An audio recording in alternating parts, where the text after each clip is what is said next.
Meeting to order. We will do the Pledge of Allegiance. Exactly. Thank you. I pledge allegiance to the flag of the United States of America and to the republic for which it stands, one nation, under God, indivisible, with liberty and justice for all. We all ready? Cherry, would you do roll call, please?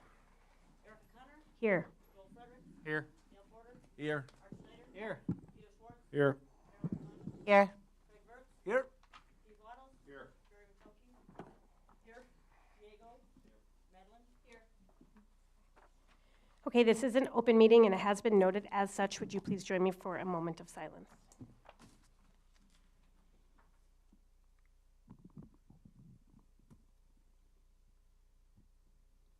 All right, thank you. This evening, we do not have any citizens' comments to start us off, but we do have some presentations. Yeah, we already talked. Oh. Sorry. Sorry. Who do we have with us first? So we have the Clarendon Choir here, the Cougar Choir, and we're going to have Clarendon Principal Andrea Kaplan bring those students in, and then she's going to introduce Karen. Right, no, I know, yeah.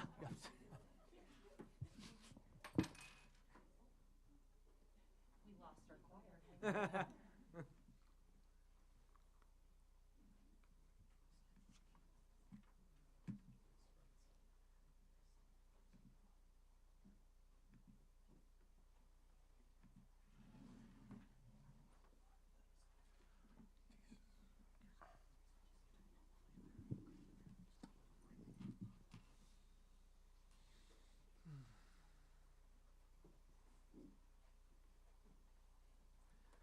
You guys want us to move that table up?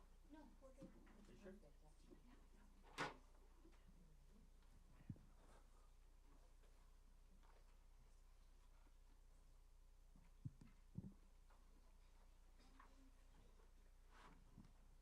All right, ladies and gentlemen, thank you for inviting us this evening. My name is Andrea Kaplan. I am the principal at Clarendon Avenue. This is my amazing music teacher, Karen Risch, who has been at Clarendon for 19 years. Ooh, nice. And we hope to keep her forever. She is so talented and amazing with our kids. So she, about 10 years ago, we were talking about started the Cougar Choir, and it is a choir that is not a class. It is a club they join, our students join, and they practice before school and during their lunch recess. So they eat and then practice, and they perform at many different things. A lot of them participate in Choir Fest, and this is only half of them. So we are going to just wow you tonight with our talent with only about 22 kids. But at this time, I'm going to hand it over to Mrs. Risch, and she can introduce her kiddos. So thank you for having us. I greatly appreciate it. Awesome.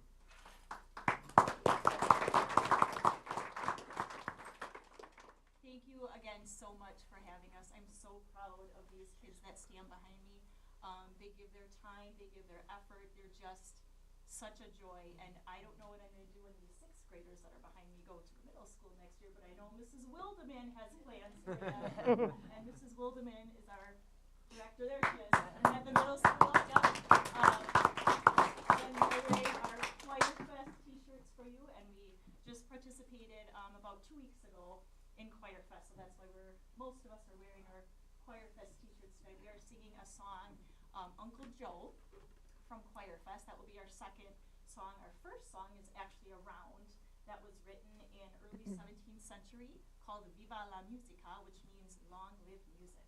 So we hope you enjoy our, yes. If you have any parents that are trying to record this, don't let them record their backs. Have them come up here and kneel down and tape the front. Okay, yes. You are invited to come up here by the board to get a good video of your kids. Or just have them turn around. Just come right here. come right, yes, really, this is a big deal. There you So go. yeah, just, Perfect. just kneel down so we can see too. Hey, do you guys want a chair? They're gonna trick you into. No, they're on the ground, there's no time. Lock the door. Is that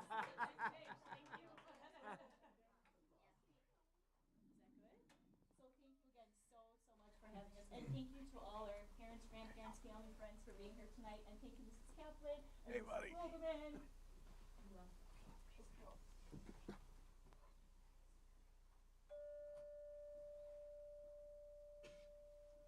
Viva, viva la musica, viva, viva la musica, viva la musica, viva, viva la musica, viva, viva la musica, viva la musica, viva, viva la musica, viva, viva la musica, viva la musica, viva, viva la musica, viva, viva la musica, viva la musica, viva, viva la musica, viva, viva la musica, viva la musica, viva la musica.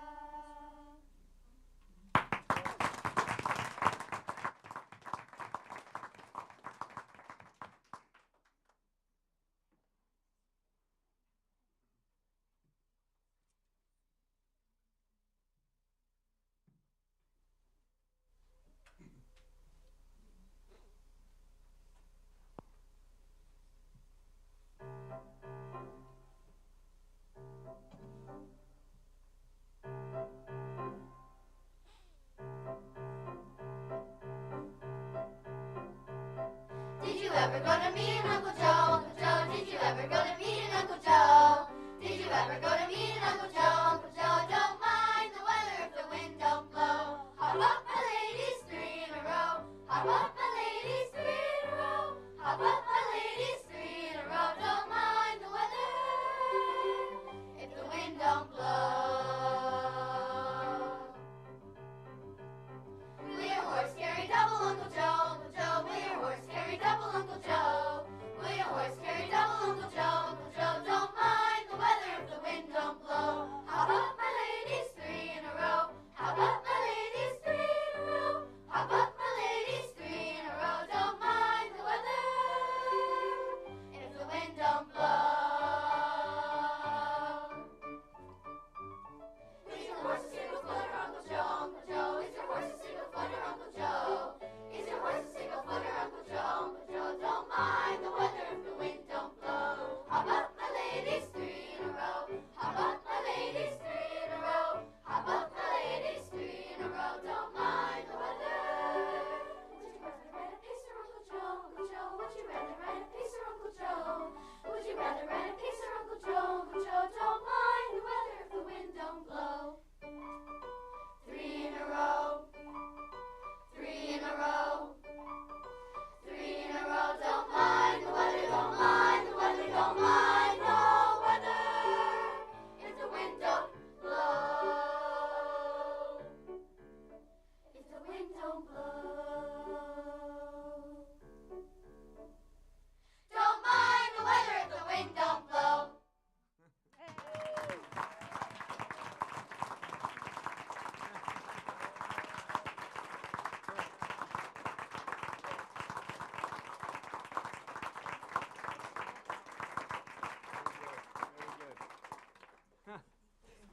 You're so welcome. I just want to step in here for a minute and say, I'm Lori Wilderman, I'm the middle school choir director. I would like to bring up proteges of Mrs. Rich. 2 actually, Kaden and Raina. And then we have a student from Section Elementary and we have a student from Prairie View. Come on up here. So on your desks, they each laid a program of where they just were this past weekend. So these 4 students Raina, Hayden, Adele, and Nathan were able to, they're not gonna sing for you, but Too bad. they were able to come from this to, you wanna turn around and face them? They were able to come from this kind of situation, this kind of experience at the elementary school, to as 8th graders, Raina's a 9th grader, and Adele is a 10th grader. They were just at the National Honor Choir in Cincinnati, Ohio. So what that means is 4,000 children auditioned for the National Honor Choir for 4 choirs. 1,200 made it. 4 separate choirs, 300 students in each choir. From Wisconsin, out of those 1,200, we had 10. Out of that 10, in just the middle school, where Raina and Caden and Nathan, Caden being from Clarendon, Raina being from Clarendon, students of Mrs. Risch, there were only 6 from Wisconsin in the middle school. 3 of them were from Parkview and the high school. So I think they deserve a huge round.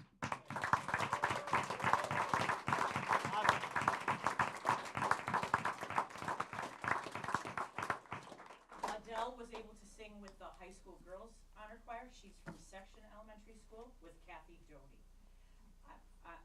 I mean, really, really, really great things are happening in the choral department, and we just want to make sure that you know that these children who were singing all together 2 weeks ago can turn into those kind of children in just a few years, and then again into continued greatness for the rest of their lives. Singing is something you can do when you're 85 years old. You can't exactly play basketball when you're 85 either. So we give lots of shout outs to these beautiful people who love to sing. So congratulations.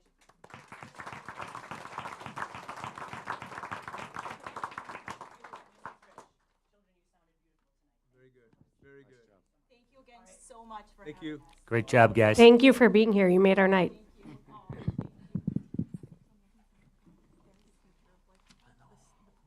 Can we adjourn now and just go home? We should.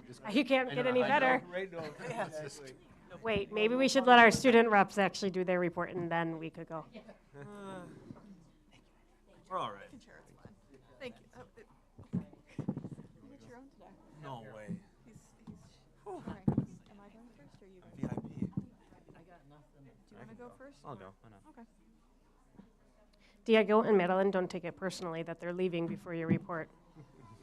They were much better than we will be anyways. It's all good. I don't know if you need to wait either. No, as they kind of get closer, feel free to get started, you guys. I don't blame them. Making their way out. Brilliant. All right, I'm gonna get her moving. All right, let's get this started. On February 23rd, Section Elementary hosted the annual project fair. 72 students in grades K through 6 participated in the event. Project fair is a chance for students to learn something new and share something that interests them with all of the students in the school.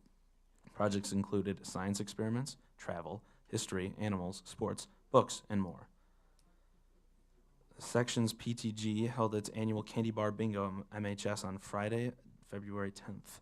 This fun-filled event raised over $5,500, which will help support PTG programs and events for students.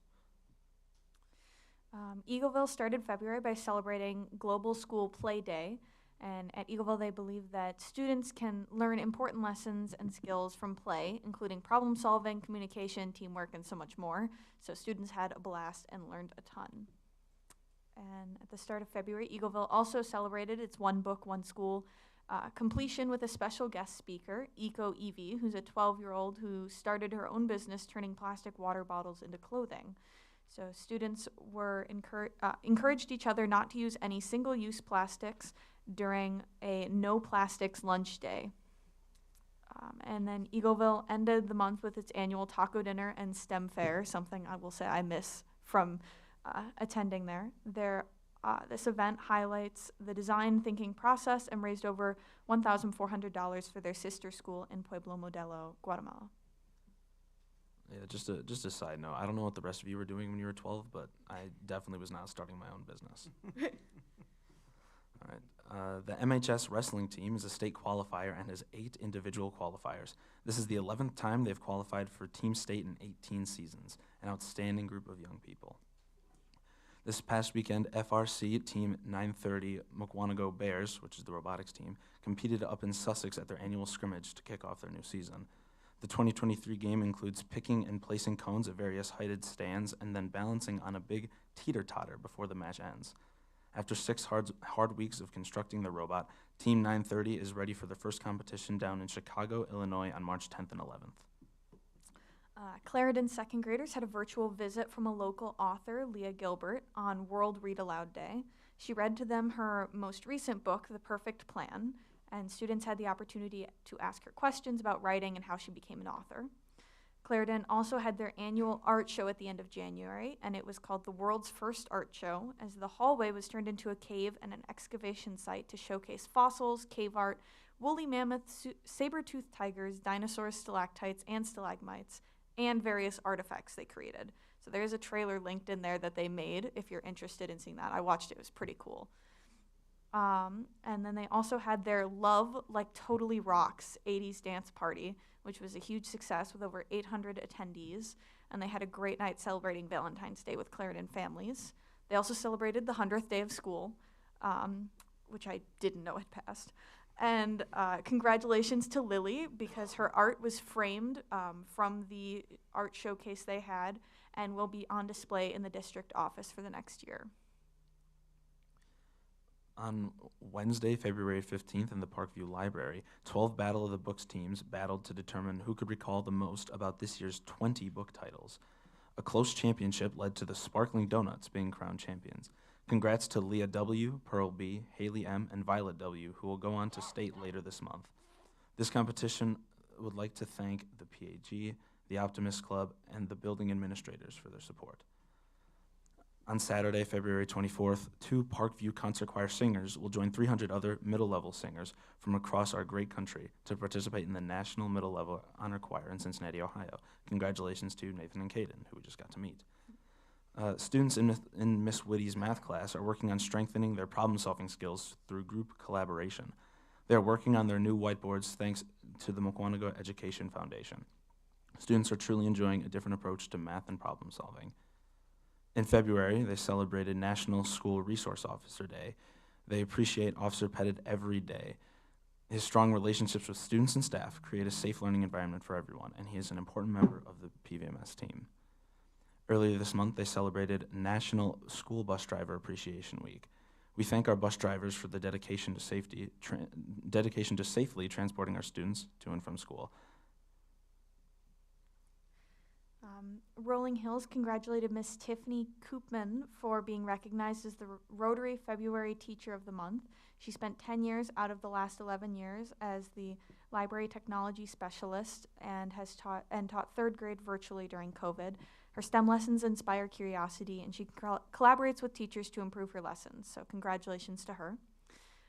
The Rolling Hills Student Council organized a kindness challenge that is taking place over the final 2 weeks of February, in which these 10 days students are asked to write positive messages to each other or a teacher and offer to do extra chore at home or make a donation to the Humane Animal Welfare Society in Waukesha as an example of kindness.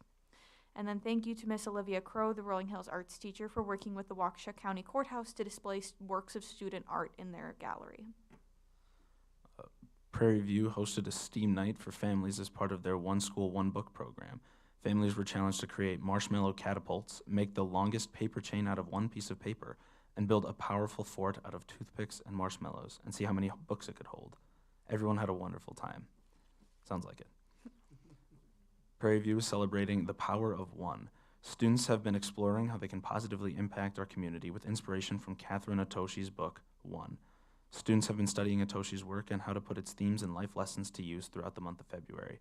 This month was specifically selected in conjunction with Random Acts of Kindness Day on February 17th. And on February 15th, MHS's Joe to Go visited Prairie View to share some delicious treats. And then finally, the community education program kicked off the year collaborating with the Crazy Quilters group, hosting class on making a quilted tabletop. The group was small, but each participant received one-on-one attention, and they were all very, very happy with their finished projects. John Grunman hosted another popular glass fusing class, which filled within 2 weeks of posting. And for those whose New Year's resolution was to get rid of the clutter, the program hosted a declutter and organization basics session, which provided some excellent advice on how to clear a room in a timely and efficient manner. The Big Bend craft classes offered by Michelle Lemaster have grown so much in popularity that 2 sessions were added for K through 2 kids, as well as monthly craft classes for those from grades 3 to 6. And the first tech night at MHS was a small group, but it was a great success. Volunteer high school students were fantastic, patient, and knowledgeable, and personable. The seniors who attended were extremely pleased with the assistance they received and were so impressed with the students' knowledge of various technology. And then looking forward to the month of March, Brett, a seasonal service that I can't pronounce his last name. Achtenhagen. Okay. We'll be at MHS on Wednesday, March 8th at 6:30 to address any questions and concerns on what one should be doing now to help our trees, shrubs, and lawn. Thank you, you guys. Appreciate it. Do we have a copy in our packet of that report? It's not in It wasn't in here. I'd like to see. Yeah, if you could send the report or forward it on, that'd be awesome, because I want to email Mrs. Koopman. She's awesome. All right. Thanks, guys. Great, and we will move on to the consent agenda. I am looking for approval of school board meeting minutes from January 30th, 2023, as well as approval of voucher 140225 to 140700 in the amount of 2.1 million and change, and the receipts for January 2023 totaling 14.9 million and change. Do I have any questions or concerns? Questions? I was going through the receipts for January and came up with a little over $2,600 spent on food. Do we have budget? I'm sorry, on what? I was going through the receipts for January. Right, 2,600 on food. Oh, food. Yeah, for just various things, for like the schools, for the DPI report cards. Do we have budget set up to be spending money on food for lunches and just various things? I don't know the answer to this, so I'm just wondering.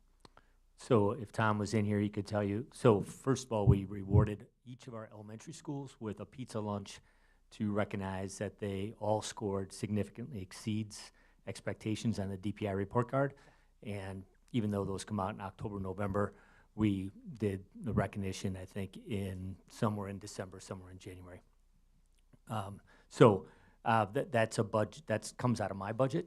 And so then each of the schools have their own, I don't know which food purchases you were looking at, so I'd have to look at those individually to see which schools spent what, but that would come out of their budgets. Other food purchases would come out of the school's budgets. Okay. So I don't know if I'm answering your question. Well, I'm wondering, like, do we have, like, what is the rationale or reasoning for how much they should be spending on staff lunches or anything? And I get it, like everyone should be rewarded or have something, I'm not knocking that. But when it's the taxpayers' money too, that I think people want to know where their money is going to, how often it is there a set budget, like you get X amount of money for staff rewards, and that could be spent on Amazon gift cards or pizza lunch or whatever it is. Is there a budget for that, or is it willy-nilly? When I see that come out, I'm like, holy crap, $700 here, $600 there, and then I started adding it all up. I came up to $2,600 for January, and then I'm thinking, well, over 9 months, that's $23,000 spent on food. Plus, there's going to be some over the summer too, but I was just ignoring the summer. But so, what's our schools like? I'm assuming we have a budget for every single line item. Yeah, we do for the school. So what's our food budget for staff rewards? So when we create our budgets for all of our school buildings, we use a 3-year average, and I'll share that with you next month so you can see each school, each department, and how that budget all comes together as we head into next school year. Object 415, everything we buy, if we buy paper, it's object 417. If we buy common supplies, it's object 410. Object 415 is for food purchases. And a couple years ago, I asked that schools begin to code those purchases so we can answer the exact question you're asking right now. Okay. When everything's all lumped together in object 410, which is a common practice in a lot of school districts, when you have just some basic supplies or pizza that you're getting from Pizza Hut for whatever reason, I ask that we begin to segregate those costs out so we can track those and report to the community, to school board members, to whomever. When we set up the budgets, I know that as a part of it, I set it up so that the year end, we have a year-end celebration typically to recognize retirees as they have their last day at Clarendon or at all of our schools, and I provide $10 per staff member for that year-end party. Within reason, they're welcome to, if they want to put some of their own building budget money into that and expand upon that. Maybe they found something for $12 I had instead of the $10 I gave them. I'm okay with that. Yeah. But if they start to like exceed that in a manner that gets questionable, that's something you can certainly raise with me, and I'll investigate and give you the information. But I won't say that I police it. Like I look at the overall budget to make sure everybody's within their budget or is on pace to be within their budget and not grossly over at this point, which we're by and large looking good. But I can certainly look at particular issues you might just want some information on. I'm happy to do that. Yeah. Could you just throw that whole 415, whatever's been spent year to date? Yeah, you bet. And I'll bring it to March 13th Finance Committee or whatever date that is. Yeah. Happy to do that, sure. Now, I guess there are some one-offs. The elementary schools had their DPI report cards, and they all had 5 stars, and Sean made the allowance for them to do that, and they worked hard, so he recognized them. So, is that good? Okay. Any other questions or comments or concerns on the consent agenda? Oh, Okay. sorry, one more. Did we get reimbursed for like the WASB convention because I didn't attend? Did we get reimbursed for my sign up for that? So Laura Stryker ran that, Sean. I don't know where that was at. I'd have to check. I have no idea. Okay. There's a deadline, and then there's after, so I don't know when you, I know in past years. Anything That's else? it. That's it? Okay. Anybody else? One of those. I was just nights. gonna, like during convention, like Erica bought lunch. I was wondering what budget that comes out of. Probably mine. The school board does have a budget. Thanks, Sean. No, there is a small, minuscule, you might say, school board budget for your expenses. And so. And like our online learning program. Right, I honestly, I don't know how much it is, but we do reimburse if you go to the convention. When we go to if we go to the day at the Capitol, WASB day at the Capitol, there is a registration cost for that. That comes out of that budget as well. Do you know the object number for that one? For the registration? Well, for the school board. Location 801, object 310. There you go. 110, Craig. Can we? See Are you that making one? that up? I would like proof. Yeah, well, he just rattles off numbers. Location 801, what, item what?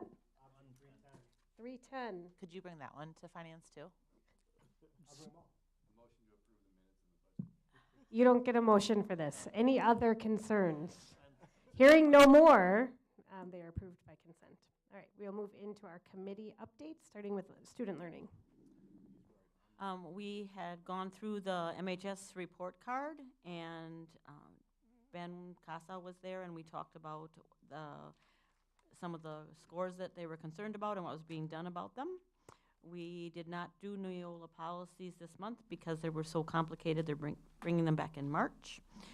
We discussed Chat GPT for any parents in the room. I would suggest you Google Chat GPT and look at that.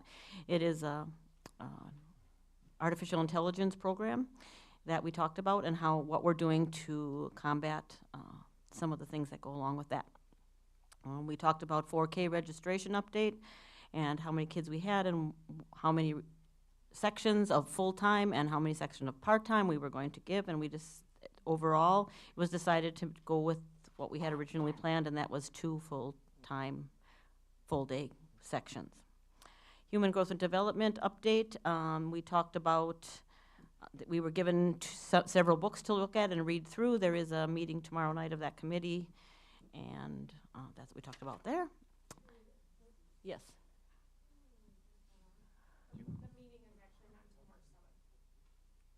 Oh, so it's next Tuesday? We had it tomorrow, right? Oh. Okay, maybe I wasn't on, yeah, I still okay, have it on the calendar for tomorrow. okay. You still have it, because obviously we didn't get the memo, so. Okay, thank you. I guess that date has changed. The next was the director's report, and that we are piloting the materials for the, let's see, what did we discuss? It was just a discussion on piloting in general, and how we choose our piloting materials, and then the teachers are given, several teachers pilot them in their classrooms. Parents are given information that their students will be part of that pilot. Those materials are available for viewing for anybody who would like to see that pilot. And then after they're piloted, we come back and discuss it at the committee level, and then it comes to the full board for total approval. Anything you want to add? Nope. Okay, that's good. Thank you. All right, and then Personnel Committee update. So we talked about some Neola policy reviews, teachers on call report, and substitute teacher pay. Stephen. All right. The specific policies that we were looking at related to benefits and substitute, the employment of substitutes. And then as far as our current sub rates, our fill rates have improved significantly. We saw the certified staff go to 99%, which was a significant improvement from last year at this time for January. And the rates also shot up from 51% in January to 68%. So that's a strong positive. And the other side of it is because we're seeing an improvement in this regard, what we're looking at is just holding tight on increasing pay for the retired teachers for that period of time, just to see how that trend continues and whether or not that continues, and then we can also consider it down the road. All right, thank you very much, I appreciate it. And then we have our Finance and Facility Committee update. We had Dousman Transport in. They give us an update on cameras that are installed on the buses. Maybe a little public service announcement here is that we have a lot of people that pass buses in our district, to the extent that 81 tickets have been issued for people that have passed stop buses. So please remind people that they need to stop for these buses. That's rather unfortunate, but fortunately we haven't had any accidents yet. They also talked about some operational updates with Dousman. We talked about the Eagleville Modular Classroom. I think that is on the agenda today, a little bit later. Tom went through some projection enrollment updates and ESSER budget updates. We also talked about the Dousman Transport rate proposal and then 10-year capital plan. All right, and then we're going to move right into our action items, and we will start with our appointments, resignations, and retirements.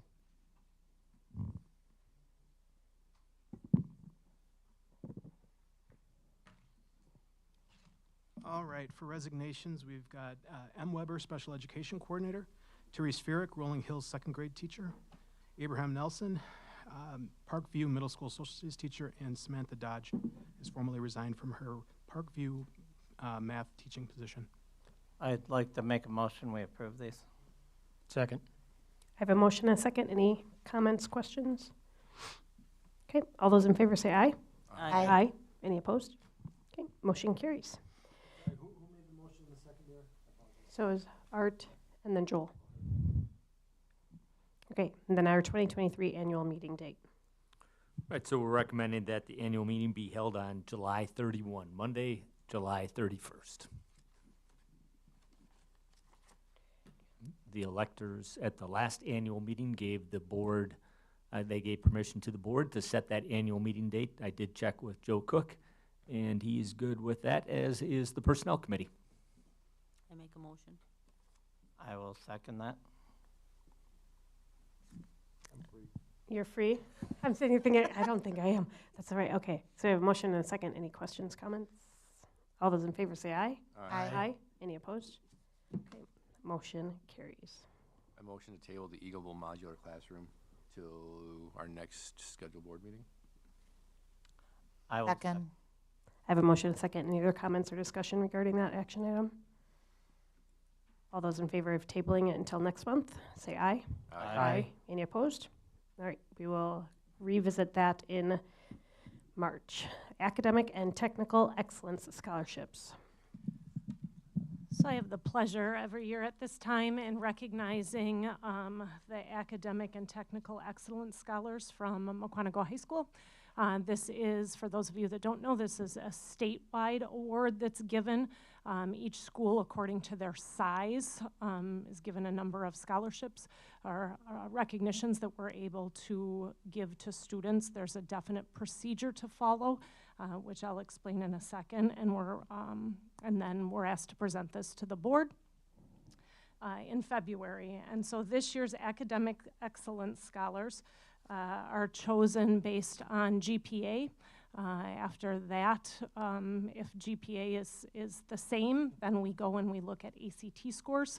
If there would still be a tie with ACT scores, then we move on and take a look at the number of AP honors or college classes through our early college credit program that students have taken. We get 4 from Mukwonago High School. These students are awarded $2,250 every year if they attend a state university for all 4 years that they attend. And our academic excellence scholars at the high school this year are Diego Jaramillo. Diego. Zoe Eichnickner, Audrey Bansky, and Lauren Jacob. So congratulations. Our technical excellence scholarships then go to students who are going to be attending a technical school again in the state of Wisconsin. Those students are also awarded $2,250 a year. Their award is done based on the number of technical courses that they've taken within strands. So the counselors will actually look at students that have taken so many credits potentially in a welding field or so many credits in business. And then they're awarded based on those strands and the number of credits they've taken. It does go down to GPA and ACT if there are ties with that. And our technical excellence winners this year are Christian Matthew for manufacturing, Abigail Godfried for IT, and then we had 2 in the healthcare field, and that was Riley Kurth and Courtney Vant. So congratulations. Questions at all about those? Thank you. We do need approval on that. Yeah, I will make a motion that we approve all 8 of those. I will second it. We have a motion and a second. Any questions, comments? All those in favor say aye. Aye. Any opposed? Congratulations to all of you. Great job, Dave. Yeah. I was thinking about doing it just. Screw that. Okay, so last but not least, we do have administrator contracts for 23-24, 24-25. Is the board prepared to? I motion to approve the administrative contracts as submitted in the board packet by superintendent. I will second that. I have a motion and a second. Any comments, concerns? How early are, sorry. Oh, go ahead. I was not at the personnel meeting when this, I think it was personnel, when this was brought up. Are they all up for renewal this year, or is this early? So we actually have to do this by April, right, every year? No, by the end of February. By the end of February, because they all, contracts end June 30. So we have a few that we hired this past year that their contracts run out at the end of next school year. And then we have some that run out at the end of this school year. So if you want to have specific questions about individual administrators, then we have to go into executive session. So I don't know if I'm answering your question. We went into the executive session during the personnel committee. Mhm. If you'd have been there, Carolyn, you would have saw. I wasn't there. So It wasn't standard my committee administrative and I was contracts, busy. though, are typically a 2-year contract. Right, Yeah. right. Okay, so there's no, are there contracts that are only up 1 year that we're pushing? Are there people that are up for a contract next year and we're approving it for this year? That's what I want to know. Yes, yes. Okay, maybe we go into executive session so we can talk about it? That's up to you guys. That you would have to make that motion, and you'd have I to make have a motion that we go into executive Well, session. well, we would go into it. I mean, You need to. if We have we have to a vote. motion. That's true. We have to vote on a this one. motion Right. and Vote on it. second. And we have a second, and so if, This would have to fail in order to make that motion Right, to go into right. exactly. session. I didn't know attending the personnel meeting was required for this. It's not. Okay, It is if you want to know. yeah, I wanted to know. All right. So that's why okay. Well, you all Okay, do what you well, wanna do. so we have the motion and Yeah. the second on the table. So we'll deal with this vote. So we are voting on approving as recommended. So Art. Stephen and Art, yes? Right. Yes. Okay. Everybody knows what they're voting on. Okay, so all those in favor say aye. Aye. Any opposed? Me, I'm gonna oppose. So motion carries 7-2.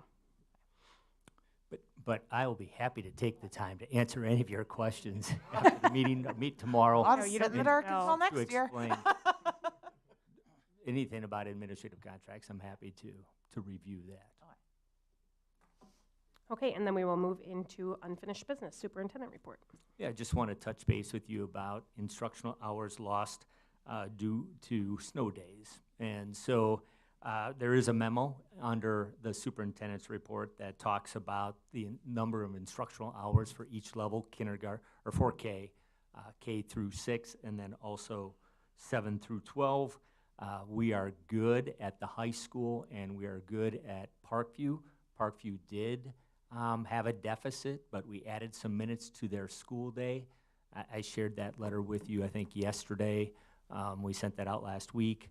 And then because of the virtual learning for the third snow day that we had, the high school and the middle school should be good. But at the elementary level, we are at a deficit, so they did not have virtual learning for this third snow day, and so that meant that they're short about 4 hours. And so our plan is to eliminate some early release days starting on March 8th. So it would be the 8th, the 15th, and the 22nd of March, and then whatever the first Wednesday is in April after we come back from spring break. So we'll catch up the elementary by eliminating those early release days. I have not met with the administrative team yet because, as you know, we just had that snow day, our third snow day last week. I'm meeting with them tomorrow morning. I need to also talk to the bus company to make sure that their staffing on Wednesdays is going to be able to make that solution work. So I'm not looking for approval. I'm just telling you that's the plan right now. If you have concerns, let me know. But this is how we have made up some hours in the past. Yep. Is there any reason why it's not getting tacked on to the end of the year? Sorry. Is there any reason why it's not being tacked on to the end of the year? Just so as, like, the parents, they, like, right now they have early release, and I hear about it every Wednesday. My business partner, he's like, oh, early release, and he yells at me. So for the parents, the timing of it, for them to not have to have it, not have it, have it. Is it possible to add it on to the end of the year? So that's just, okay, this is it till the end of the year, and then we're home free. So when you say at the end of the year, are you talking about, so we you have have to do it school on I think Friday, June 9th. I can't remember if that's the exact date, but it's a Friday. So are you asking that they come back on Monday? Nope. No. No, if you're gonna add on the last, if you're gonna take 4 weeks and not do early release, have it be the last 4 weeks of the year. Oh, I'm sorry. Okay. And so I would do that if I knew for sure we wouldn't have any more snow days. And I Couldn't you did, just backdate it? So if it's the last 4 weeks, if it's 4 weeks per day, so you do the last 4 weeks, and then we have another one, it's the next 4 weeks, and you just keep going from the back to us. I If see we what live you're in saying. Wisconsin, we could have a snow day in May. What's the difference? May 10th. then we would have Well, you- run out of opportunities. You might run out of Wednesdays, Goes Saturday. so, Goes the same way. so let's just say if, let's hope we don't have a snow day in April. I gave you the history, it's attached as well, for our snow days for the last 15 years.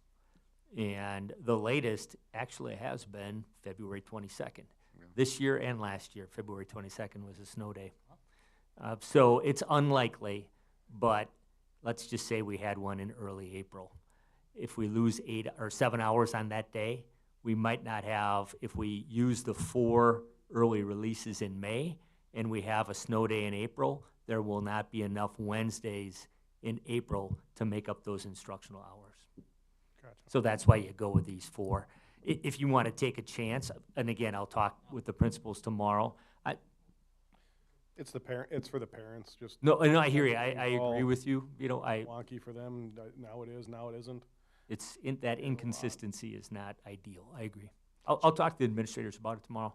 Why can't we add minutes to theirs? And if there'd be another snow day, why can't elementary be virtual as well? So that if we would have another snow day, it would be virtual, so we would have covered that other time, so we would not run out of Wednesdays if you indeed choose to do Wednesdays.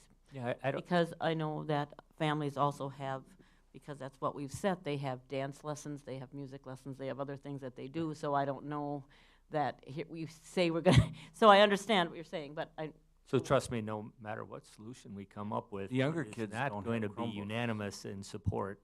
Pardon me? Yeah, The younger kids don't have Chromebooks. they do. We've done virtual for COVID. They My have. daughter hasn't had them all year. Yeah, my Well, second they, grader they does. stay at school, right? They have They like stay at Chromebook school, they have them, cards. but they don't take them home. Yeah, they would have to know. So that's the problem, they'd have to know ahead of time. So I think that definitely, and this is a good conversation to have at the learning committee. I think our administrative team, not unanimously, but definitely the majority of our administrators at the elementary and at the district level are reluctant to have virtual learning, especially for the K3 students. K2 students might be more accurate. But Stephanie can probably have that discussion with you next Monday. How did virtual go? And maybe this could be added next Monday for the older kids. Sure. Was the attendance okay? Were things turned in? And maybe that's just an overall, if we could get a pulse from the middle and high school teachers or administrators. Absolutely, that'd we be can super come, cool to talk I about. believe we can come back with that. Yeah, we did do a survey at the end of the day on Wednesday to staff.